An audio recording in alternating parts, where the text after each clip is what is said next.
Richard kept a ledger for everything except my shame. I, Andrew, failed quietly in rooms meant to hide the cracks. Marcus, the janitor, offered a secret that smelled of oil and truth. Then Daniel arrived with an envelope and silence that had a price.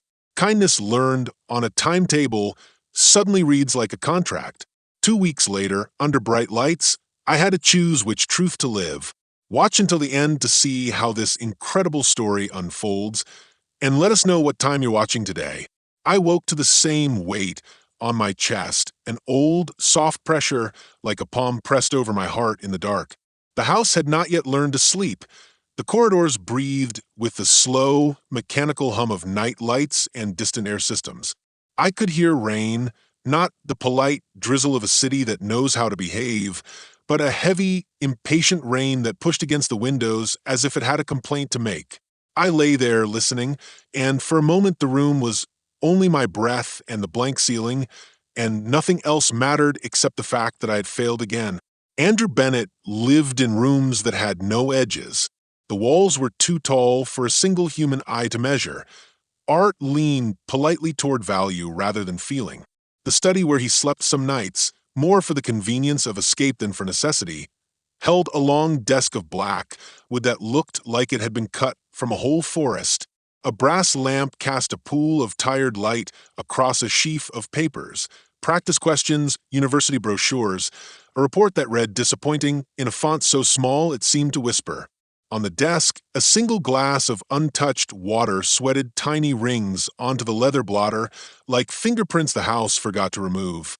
I could name every sound in the house, the soft click of the central heating, the whisper of the refrigerator vents, the distant murmur of voices in the family wing.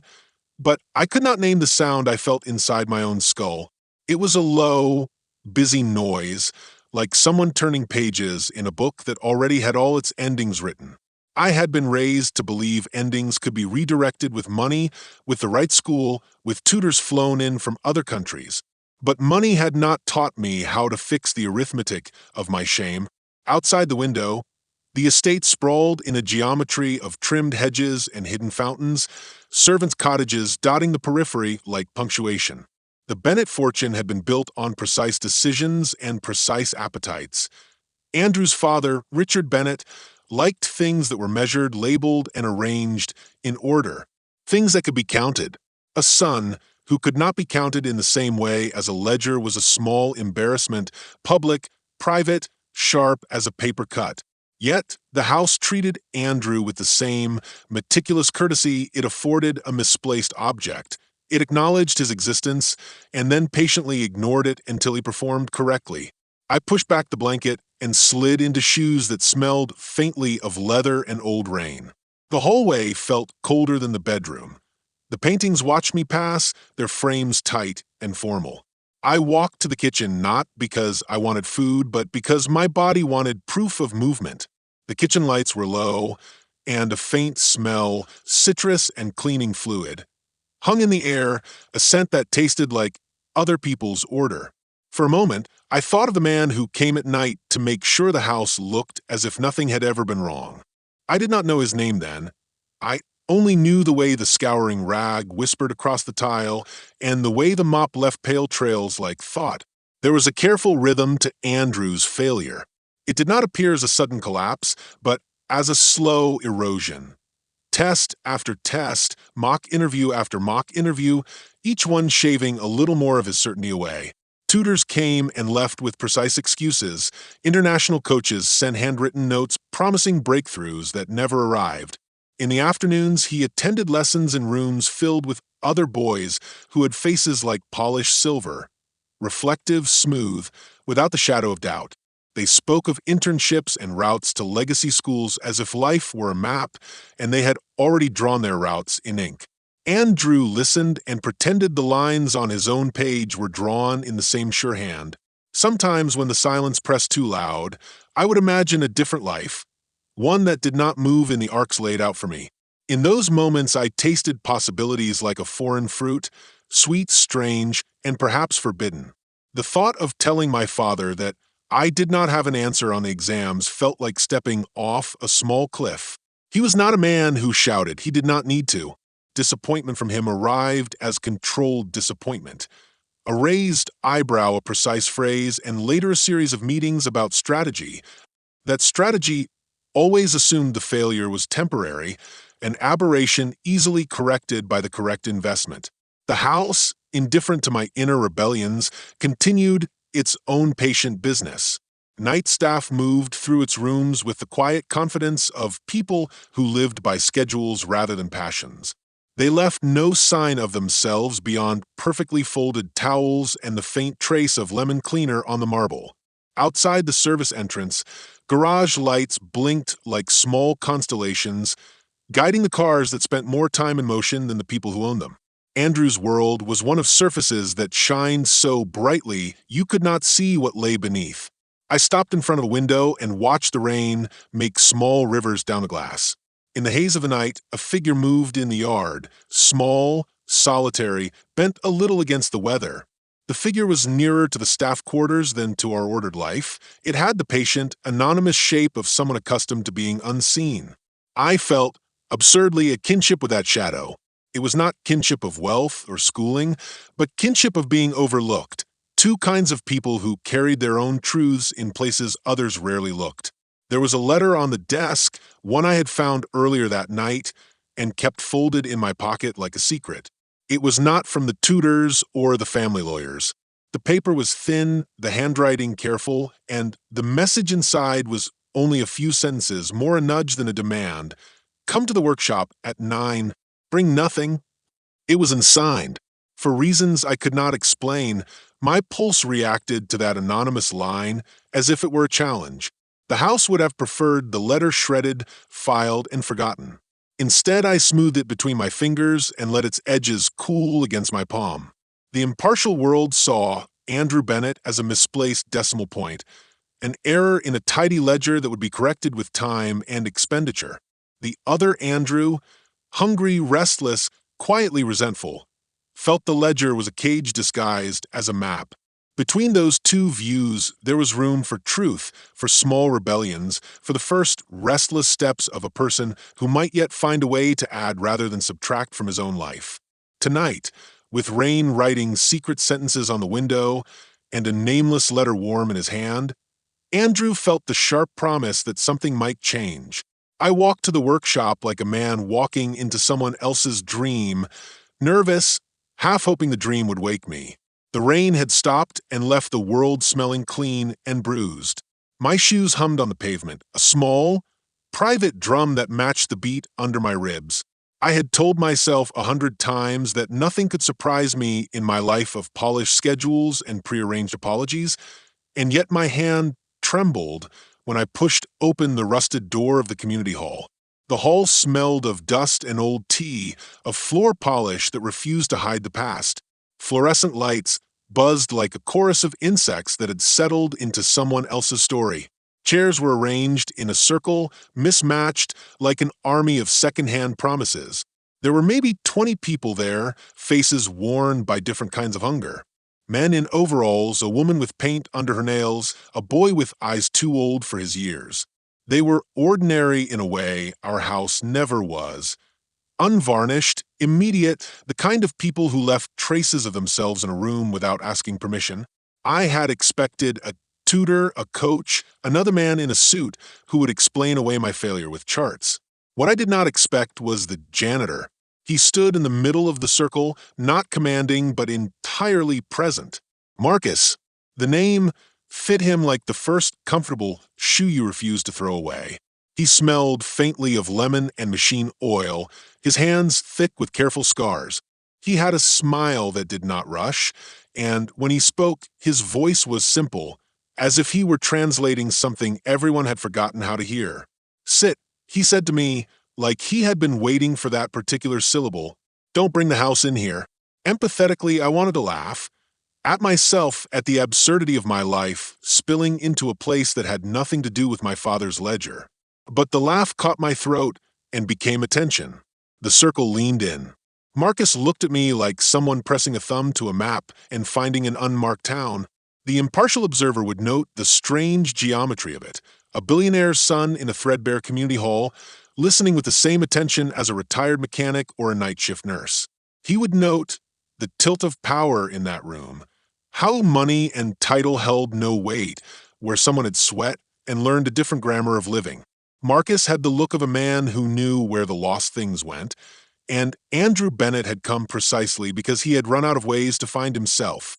Marcus began with a story that did not feel like a lesson. He told of a factory clock that had stopped and how a boy had tried to fix it by slamming it harder until the janitor showed him the soft place behind the gears.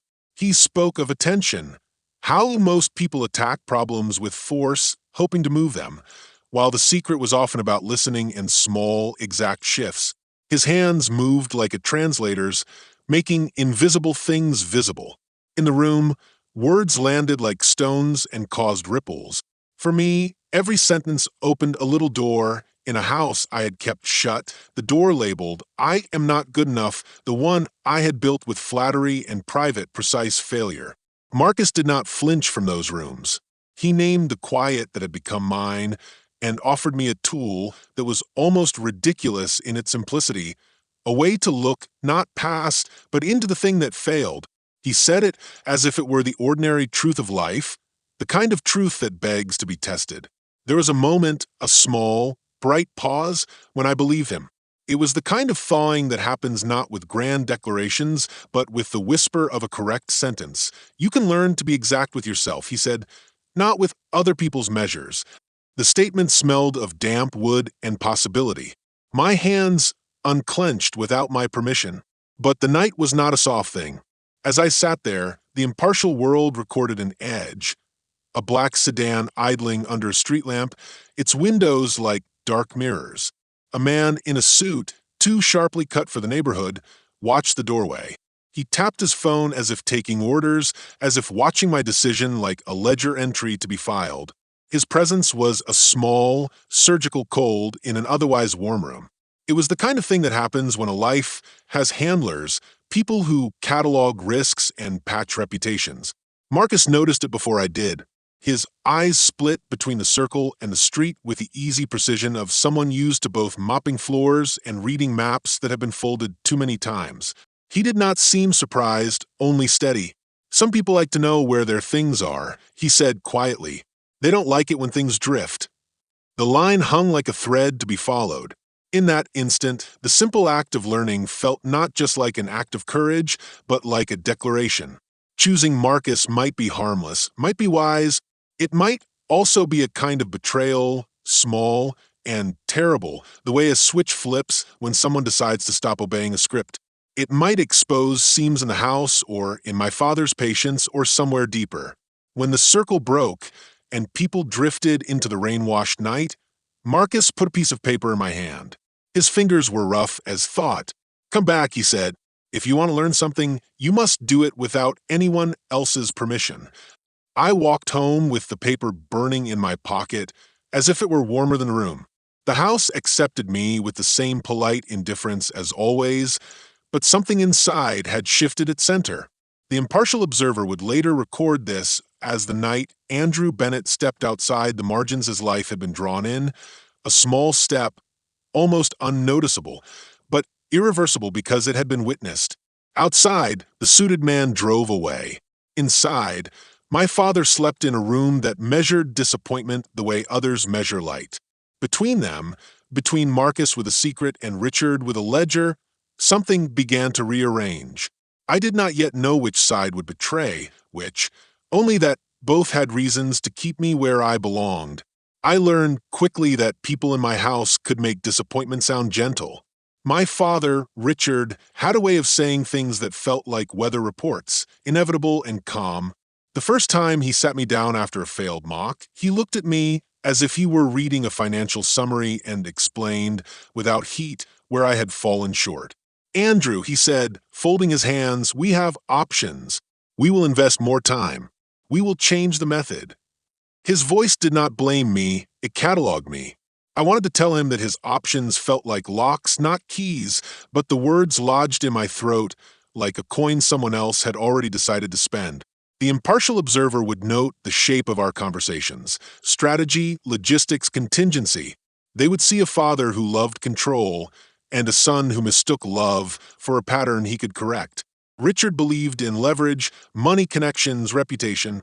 He thought failure was temporary and best fixed by careful input. But there was a less visible pattern. The way his eyes would narrow around the moments when I tried to say what I actually wanted. He listened like a man who expected an answer that fit a ledger. At the same time, there were other people who watched me differently. Claire, my tutor, had a laugh that felt like a small rebellion. She wore her hair in a way that made her look older and younger at once, and her notes were not full of charts, but of questions. "Why does failing frighten you so much?" she asked me once, leaning on the desk as if the room were a confidant. Her sympathy was a dangerous thing. It made me want to trust her, and then confess more than strategy. I told her about the letter, about the workshop, about Marcus. She smiled, but behind that smile something tightened for a second, like a camera shutter closing. Marcus moved through the house like a quiet proof that life bends in different ways. He washed pots and mended clocks and told stories that opened windows into other people's heads. When he fixed things, he spoke as if he were talking to the object, patient and honest. I found myself looking for him in corners because he had given me a small map, and maps had been rare in my life. The more time I spent with Marcus, the more I noticed the small things that did not belong to my father's world. The way Marcus kept a photo folded in his wallet of a child in a cheap school uniform. The way he hummed while he swept as if counting measures of something only he could hear. One evening, after a lesson with Claire, I found myself in the kitchen with Marcus, watching him oil the hinges on a cupboard. "You look tired," he said, not as pity but as fact. "You try to make other people's measures your own." I wanted to argue that measures could be swapped, that money could buy habits, but the truth tasted to my tongue like a sour fruit. It was not that simple. "Why are you helping me?" I asked him bluntly, because the question had started to live inside my chest like a small animal. Marcus paused, hands still. "Because I like to see people find the soft place behind the gears," he said. "Not everyone gets shown that. Some people try to slam their way through and break more than what needs fixing." That answer felt like an invitation and a warning. It suggested that my failure was not unique, but it also hinted at a method I had not learned at home. Gentleness, patience, small, precise moves. It opened a curiosity in me that my father's calm could not name. But secrets never stay folded for long in rooms with sharp edges. Claire began to ask about the workshop in ways that felt oddly specific. She would mention the phrase community outreach as if rehearsing a script, and once she asked, with an exactness that made me uneasy, "Who organizes it? Who else goes?" Her curiosity felt like a probe. I told her only a little, watching her face for signs. Her eyes held sympathy, but they also carried something colder, the neatness of someone trained to notice risk. Afterward, she would return her notes, which suddenly contained lines I had not seen before, names circled, dates underlined. The impartial observer recorded these interactions like the entries in a ledger, small anomalies that together could become a trend. There was the way Daniel, my father's aide, began to call more often, asking casual questions about my whereabouts.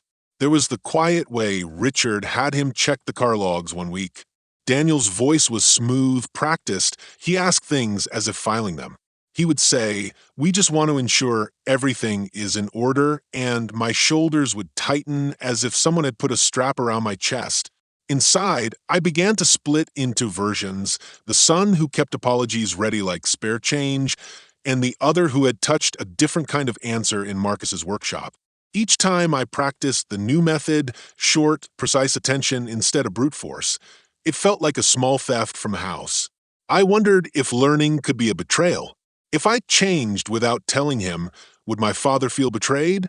And was I betraying myself by continuing to seek approval from a man who measured love and outcomes? That question was the hinge around which the drama rotated. Claire's notes, Daniel's calls, Marcus's quiet patience, these threads tugged at different parts of me. The tender voice that cheered at a small victory sat next to a colder voice tracking every move. In that space, motives blurred and alliances looked fragile. I saw then that betrayal might not be a single act, but a shape that could be made of many small decisions, decisions to hide a class, to skip a call, to accept help that changed the rules. One rainy afternoon, I stood beneath the same lamp where Richard had explained options, and when he spoke of more investment, my answer was different. I told him about the workshop, about Marcus, and watched his face as if reading the weather. For the first time, he did not offer immediate solutions. Instead, his jaw tightened, and there was a distant, slow calculation in his eyes. He did not shout. He did not need to. His quiet contained the threat of a strategy. The scene closed on the image of three people watching the same thing from different doors. Richard with his ledger, Claire with her notes, Marcus with his folded photograph. Each believed they kept the other's best interest in view. Each kept a small secret. And somewhere between patience and protection, a fault line began to form. The next evening, I couldn't sleep. The house was a machine that breathed in measured intervals. I felt like a loose cog in it, rattling in a place it had not been designed for.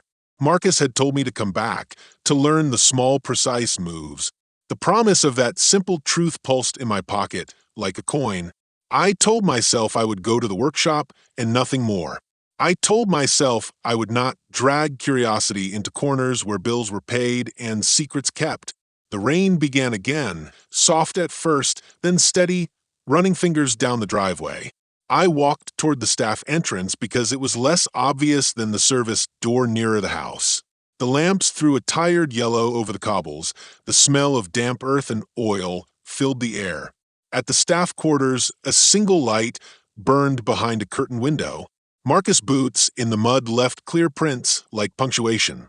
I did not mean to pry. I just wanted to wait for him, see him leaving, say something ordinary like thank you. But when he opened the door, I saw not solidarity, but a quick, small exchange. A man I recognized only by the tilt of his head and the way he held himself, Daniel, his suit a neat shadow in the doorway. He carried a folder under one arm and an expression that was all courtesy until it wasn't. They spoke quietly. At first it sounded like work, schedules, supplies. Then Marcus opened a locker and handed something over, a folded envelope, thick in one corner as if it held cash. Daniel placed the folder on the bench between them and set a pen on top like a period. The way he moved was careful, practiced. The way Marcus took the envelope looked like someone who had rehearsed humility until it became a habit. My foot crunched on the gravel. Noise arrives to betray you when you think you're invisible. Marcus looked up. For a second his face was a plain map of surprise, then something else. Recognition, a muscle of guilt folding itself into a smile that could not reach his eyes. Daniel's hand tightened on the folder, as if to remind Marcus of the ledger it represented. I did not let them speak. The air cut into me with sharp, clean clarity. My breath left me in a stuttered sound that sounded almost like a child's apology. Marcus came toward me, and his hands were already open, a gesture I'd learned to trust when he'd shown me how to take apart a bad clock. Andrew, he said. His voice had that patient cadence that used to feel like kindness. Now it sounded like a nod. What is that? I asked, and the question sounded small in the wet night. Marcus glanced at Daniel, then back at me. The man with the folder leaned in so close I could see the exact color of his eye gray practiced. It's nothing you need to, Daniel began, but Marcus cut him off with a look that had been kept for kitchens and mending rooms, not for people with pocketed suits. It's not nothing, Marcus said. He put the envelope in his jacket, and it made a sound like a small promise folding. I'm sorry, Andrew. The apology landed heavier than either of us expected. The world rearranged itself in a breath. Marcus reached into his wallet and unfolded the photograph I had seen before. A boy in a cheap uniform, a gap-toothed smile. He smoothed the paper like someone coaxing sleep from a child. For a moment, the janitor and the father and the man who mended clocks were the same person, and the reason for his hands became clear in a way I had refused to see. People who work invisible jobs sometimes buy visible things with invisible money. Your father asked me to keep an eye on you, Marcus said, and the sentence was a small machine that ground everything into new shapes. He thought I could help guide. He thought. Marcus stopped. His voice had the soft edges of shame. "He pays me." The words were light, factual, like a clerk reading a line item. The room where I had learned softness and patience slashed into a place of ledger lines and receipts. Daniel gave a tight smile that said everything else had been accounted for. "We prefer subtlety," he said. A gentle nudge. I felt the ground under my feet become unfamiliar. For months, I had come to Marcus because I believed he offered a truth outside my father's measures. I had unfolded secrets in that circle because trust had seemed cheap in that dusty room. Now, the dust felt like a curtain, and behind it someone had placed a ledger. "You set me up," I said, and it wasn't a question. My voice was thin and ugly in my mouth, like a coin used as a wedge. Marcus flinched as if a stone had hit him. "No. He looked exactly like someone who had to choose between the roof over a child's head and a child's right to an unbought life. I told him I'd help. But I didn't. He stopped because there was no sentence that would make the mechanics of his choice clean. I wanted to help. The impartial observer would later note the arithmetic. A man paid to steer a troubled son back into the fold. A father who measured risk as if it were a balance sheet. A circle of trust that had been seeded with a note that might as well have been written in lead. But that observer missed the sound Marcus' apology made in my chest. Not just betrayal, but a crowbar on a hinge I'd only just found. It felt like both of them had reached into me for different reasons. Richard's reach was strategic: preserve reputation, correct deviation. Daniel's reach was the practical arm of that strategy. Marcus' reach was a complicated compromise. He had taken payment, yes, but his hands still remembered how to fix a clock gently. There was guilt handed around between us like a damp cloth. "I thought you were different," I said, and I tasted the childishness of it. I felt smaller than I had felt in a long time. Marcus' face shifted in a way that made me want to throw my own body between his and Daniel's folder. "I thought this was real." "It was real," Marcus said too quickly. "The help, what I teach you, was real. I can't take back being paid. I can't not have a son who needs shoes. But what I showed you, I mean it. I mean every word." Daniel cleared his throat, all protocol. "Mr. Bennett," he said, using the name like a net, "my father asked us to be cautious. It's for your good." For a moment, the rain was louder than any of us. My head ached with a new kind of shame. The humiliation of being loved by ledger and by compulsion, of being guided by a mechanism that had currency stamped on it. Betrayal was no longer a simple split. It was braided. Marcus' need and Daniel's duty and Richard's planning braided together into something that smelled faintly of lemon polish and old money. I walked away before I could let the pity I felt for Marcus turn into the forgiveness I would not earn. Behind me, the staff door closed, and the light went out in the curtained window, like an eye blinking shut. The impartial observer would write of outcomes and adjustments. Inside me, the map I'd been given crumpled into unreadable lines, and every small, precise move Marcus had taught me suddenly seemed suspect, a tool handed by a hand that had been paid to hold it. The revelation sat in my chest like a stone that would not dissolve. I woke up with it lodged under my ribs, a dull ache that the day could not smooth. Marcus had not only taught me a way to move, he had been paid to move me. The kindness that had felt like a secret doorway now smelled faintly of accounting. I rehearsed the scene in my head until the edges went raw. The envelope Daniel's folder, the way Marcus had smoothed his photograph like a talisman. The more I turned it, the more faces appeared in its facets. My father's cool calculation, Daniel's practiced courtesy, Marcus' guilt-struck patience. I could feel my hands shaking even while they buttoned a shirt. The impartial observer would record the obvious consequences: trust fractured, lines redrawn, loyalty reevaluated. It would note that Richard Bennett, a man who measured life in percentages and forecasts, had preferred a private intervention over direct confrontation. He had chosen diplomacy through proxy, an arrangement common among those who own more than they can plainly explain. The observer would add that men who protect reputations with subtleties often underestimate the human cost of those subtleties. That afternoon, the house felt newly surveilled. Phones pinged in rooms I wasn't in. Daniel's calls increased like a metronome. Casual inquiries on the surface. How are you feeling? But each question was edged with an inventorying logic. Claire noticed my pallor and asked if I wanted to skip our session. Her eyes were careful. She had a way of tilting her head as if testing the angle of a problem. You look different, she said, and I heard both concern and a professional curiosity that did not belong to friendship alone. I'm fine, I lied too smoothly. The lie felt cheap, a counterfeit coin that would not pass. Inside, a debate started, confront or retreat. Confrontation promised the heat of argument, the release of spoken truth. Retreat offered a quiet map of avoidance where I could learn in secret and nurse a private rebellion. Both paths tasted bitter. If I confronted my father, I risked his withdrawal, the removal of privileges, the tightening of control. If I retreated, I surrendered the possibility that Marcus' lessons had been real, even if compromised. Outside the house, life followed its indifferent script. The city pressed against my windows with the small impatience of people who believed in forward motion.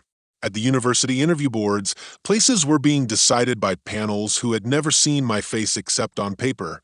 A scholarship committee would soon decide whether I could step off the ledger my father had drawn and onto an independent life. That decision felt suddenly larger than it had before the envelope, like a coin that determines whether a bridge will hold. Marcus did not wait for me to make a choice. He found me near the fountain where the staff took their breaks, his hands dirt-streaked and his eyes weighted by a new urgency. Up close, he smelled of lemon and the warm dust of morning. I know what you think, he said without preamble, and his voice was not the slow teacher's timbre but something faster, more human. I can tell you why it happened. I wanted to shut him down. Anger is a neat barricade, but his face had lines that guilt had carved, and the photo that peeked from his wallet like an accusation of hope. You were paid, I said. It was not a question. I was, he admitted, but they didn't tell me to lead you. They told me to watch, to report. I turned it into lessons because I couldn't stomach the idea of being the man who only reports. He folded his hands as if laying out a plan. His palms were huge under the light. I thought I could be both. I thought I could do right by my boy and by you. The choice Marcus made between money and meaning made my stomach hollow. He had chosen what many pick when the world offers only hard options, compromise. But a compromised kindness is still kindness, and that detail gnawed at me. If his teaching had been genuine, did the payment erase it? Or did it merely stain it, like oil on fabric that is still usable but marked? Meanwhile, the house moved in its own quiet orbit. Richard's presence was a pressure I could not see, but felt like gravity. He began to attend meetings with a new edge in his voice. His calls to Daniel were brisk and short. The impartial observer might note that fathers who employ proxies to manage their sons often do so to shield both reputation and a softer private worry. But the observer would also note that control breeds counter-control. The more Richard tightened, the more small rebellions accumulated like loose change around a chair leg. Claire became both a refuge and a risk. She tutored me with a gentleness that suggested belief in my uncoerced potential. Yet she also asked questions that night, too pointed, too clinical. Once she left a notebook on the table and I saw, written in small ink, a schedule that included the workshop and the word monitor. Her curiosity could be professional ethics or something colder. It could be coincidence, or it could be a thread I had not yet noticed. Trust with her felt like walking a wire. Externally, challenges mounted like storm clouds. A mandatory presentation loomed at school, a public forum where my composure would be measured by strangers. My father expected a polished performance. Daniel hinted that any failure might be addressed more directly. The phrasing was a reminder that in this house language is a tool as sharp as any blade.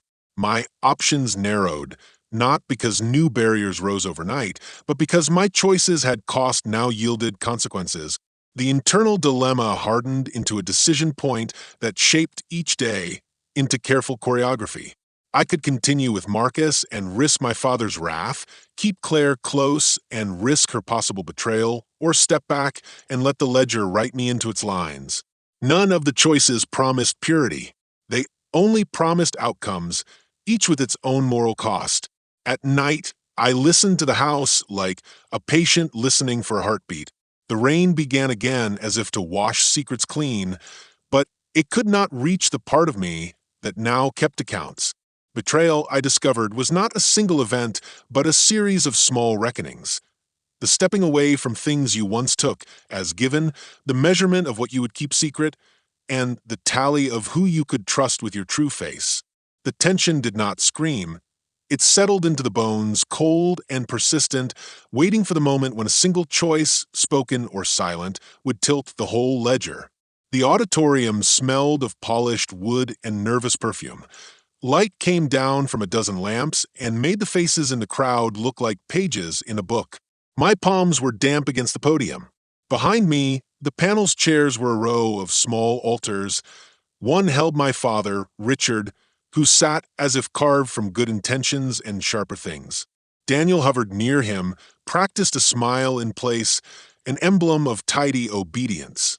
Claire sat at the far end, her notebook closed, eyes the exact soft blue that had once promised refuge. The room thrummed with expectations, the small, public breath people take before deciding the fate of another person's future. I had rehearsed the polite speech 100 times. Statistics, thanks, a brief pivot into confidence, the safer route. But the ledger inside me had begun to feel like a trap of paper and old ink. Marcus had stood by the back door, his coat heavy with rain, eyes steady. He had promised he would come if I wanted him to. I had taken that promise like a compass. When I stepped up, the empathetic voice in me wanted to speak softly, to make people see the small ferocities inside me. The impartial observer noted the risk. Public scenes can be messy, reputations can be punctured in ways the world remembers. Still, I chose truth over polish. I was taught numbers all my life. I began, and the sentence was modest enough that the room leaned in without suspicion. But lately, I have been learning how to listen. I let the words settle and tasted the honesty in them. And what listening showed me is that not everyone in my life has been honest with me. A ripple moved through the chairs like a small wind. Richard's jaw went tight, a metronome of control. Daniel's hand brushed his phone as if to check a private signal. Claire's face shifted. Something like a shutter closed across it. Marcus' presence was a steadying weight behind the audience. I could tell you a story about failure, I said, my voice growing, or I could tell you the truth about how some failures are manufactured and some help comes with a price. I reached into my pocket, my hand closed around my phone, an object that, until a week ago, had been a private thing. I played a short clip of a voice, grainy with outdoor rain. Daniel's tone, the careful measured inflection, arranging words with the same ease he arranged my life. The recording captured the exchange I'd seen, the folder, the envelope, the promise. The auditorium listened to the punctuation of its own betrayal. In the instant after the sound stopped, the room broke into a sound like a drawn curtain, whispers, the shuffle of feet. Richard did not stand. He sat like a man calculating damage. Daniel's face had paled the exact color of paper left too long in the sun. This was not done for malice. Daniel began, voice clipped, rehearsed. It was a precaution. The word hung thinly between us. Precaution, I echoed, or control. My throat ached as the accusation left my mouth, but it was a necessary fracture. I had to name the ledger that had bound me. That was when Claire stood. In the hush, her confession arrived like a small, brittle thing. I did not tell him everything, she said, and the room took that sentence as if tasting salt. I was asked to monitor your progress. I thought I could keep you safe, and I thought, help you. I am sorry. The tremor in her voice was real. Her betrayal was not the slam of theft, but the slow unpeeling of trust. She had bought complicity with good intentions and had paid with something heavier. Marcus moved forward then, not to shield but to bear witness. He did not try to erase the payment. He held up his hands, palms open. I was paid, he said plainly, voice like a broom across a floor. But I taught him what I thought would help him live honestly. I could not simply hold a ledger in my hand and pretend it meant I had no choice. I have a son, he added, and the nameless photo came into view in his trembling hand. And I will not apologize for trying to feed him. But I will not let money make my lessons false. That was the second twist, the complication that cut both ways. Marcus had been bought, yes, but not wholly corrupted. His hands had been tied by need. His teaching had been bound by necessity and also by real care. The crowd's anger found a new face, pity braided with indignation. No one in the room had the neatness of a single villain. Betrayal was now a landscape with many slopes. Richard stood then, a slow movement like gears engaging. "This is about your future," he said, voice even and dangerous. "Everything I have done is for you." His words were meant to mollify and to command. Some methods are distasteful from a distance. They are necessary up close. Necessary for whom? I asked, and I saw the question split the air. For you? For the ledger? Or for me? Security murmured near the doors. Daniel's hand hovered near a pocket that held more than business cards. The impartial observer would say the scene had the arithmetic of collapse, money, secrecy, exposure.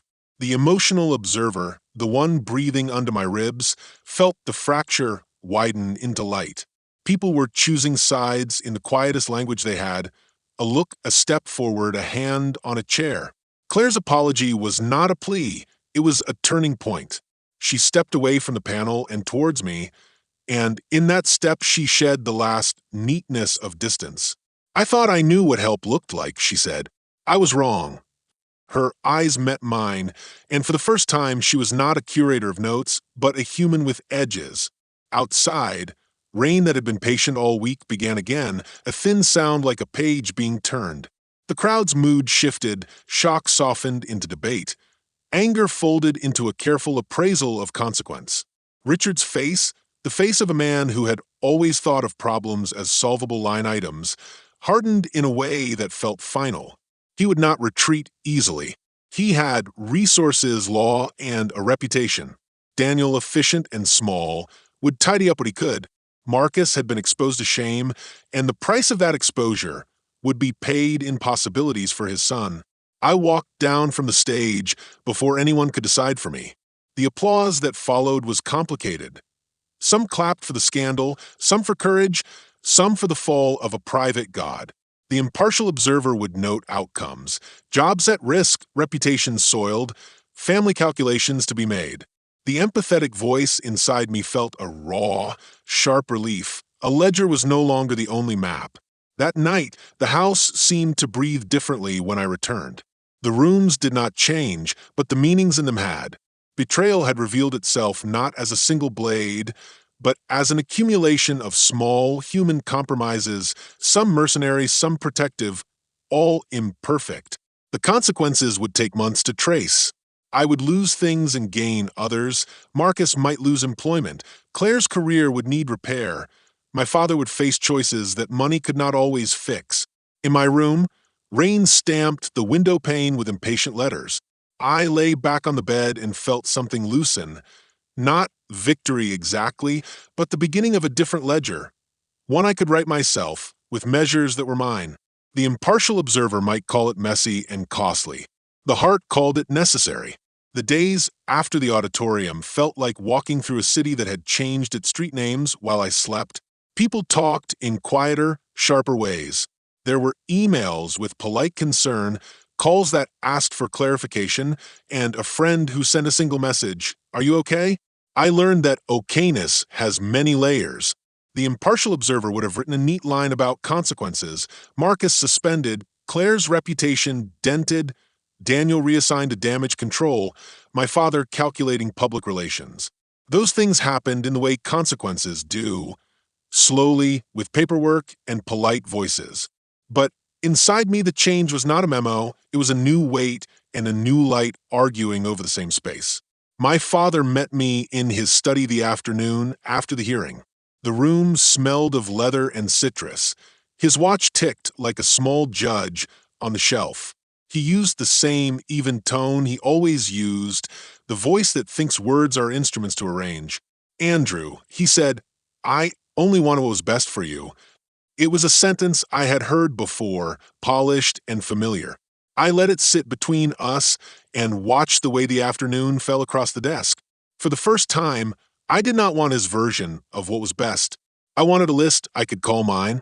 You bought my teachers, I said simply. The words were not as sharp as I had imagined. They were steady, like a hinge that had been oiled. You bought my recovery, my progress.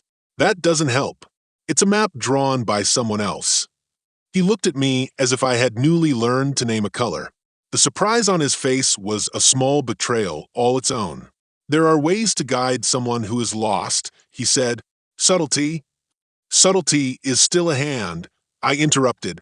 It still moves me. He sighed, the breath of a man used to solving equations. What do you want, Andrew? The question opened something quiet and large. I thought of Marcus sweeping in the dawn, of the photo folded in his wallet, of Claire's small, painful apology at the panel. I thought of the ledger my father kept, neat columns that pretended they could count heartache.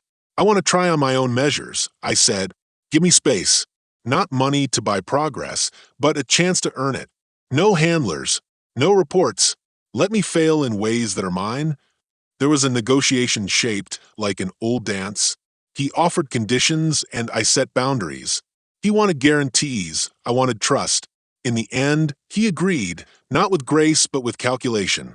He would step back enough to let me act, with one stipulation. I would accept a public mentor program that had no shadow figures. A compromise, then. It did not feel like victory, but it felt like a doorway that had not existed before. Marcus's fate was less clean. He had been suspended pending inquiry. The company that maintained the estate cited policy. The impartial observer would call it inevitable.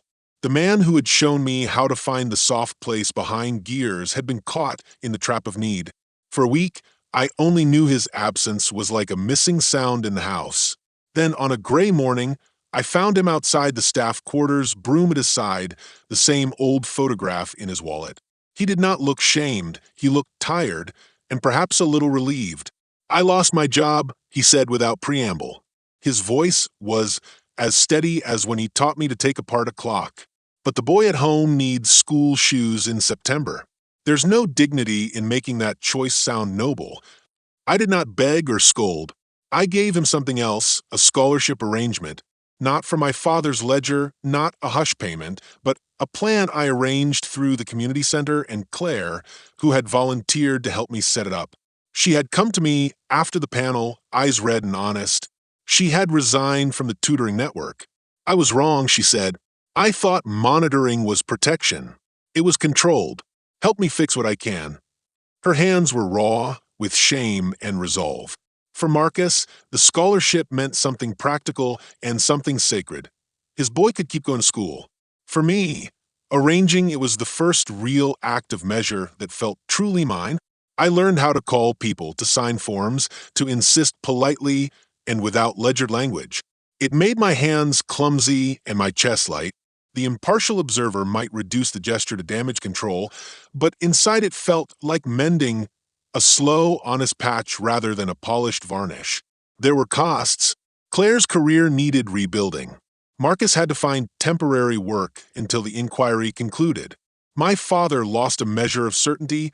He had to accept that his son might choose a line of life that could not be arranged neatly on a page. The house looked the same, but its rooms mattered differently. I began to sleep in my own small unrest, which was better than the suffocating certainty I had lived with before. The moral question that sat with me longest was not whether people had done wrong, but why. Betrayal had many faces. My father's panic, Marcus' hunger, Claire's misguided aim at safety. Each had made a choice that seemed right in a small, private context. The lesson that refused to be simple was that intent and harm do not always line up. People act out of need or fear or love, and outcomes do not always honor those motives. In the quiet evening, I stood again by the window and watched rain write careful letters on the glass. I thought of the soft place behind the gears Marcus had shown me. It was not only a method, it was a moral practice, small adjustments, attention, and the willingness to stay with what is fragile. I had been taught to measure myself by results someone else prescribed. Now, I wanted to learn to measure by quiet things, the steadiness of my hands when I tried, the promises I could make and keep, the care I could offer without buying it with silence. The resolution was not a parade of clear winners. It was quieter, apologies issued, futures rearranged, a scholarship that would keep a small boy in class, a son who asked for space, and a father who, for reasons I did not need to fully understand, stepped back. I did not think all wounds would close, nor did I expect a clean absolution. Instead, I learned to live with complexity, to hold both the outrage at being manipulated and the tenderness for human need. When I finally met Marcus again, he handed me a small, awkwardly wrapped gift, a watch he'd fixed. For when you want to remember that time is something you can take apart, he said. I put it on and felt its weight, useful, steady, honest. The impartial observer might note the irony. A son of a man who measures life in ledgers, choosing a watch mended by a man who had been paid to guide him. But the truth was softer. I had learned to see that people are not only the worst thing they do, nor only the best. They are tangled choices and small mercies, and the secret Marcus taught me, the one that changed everything, was not a trick to pass tests. It was the quiet work of attention. If you found this story powerful, make sure to hit that like button, share your thoughts in the comments below, and don't forget to subscribe to the channel for more videos like this. Your support helps us bring more important stories to light.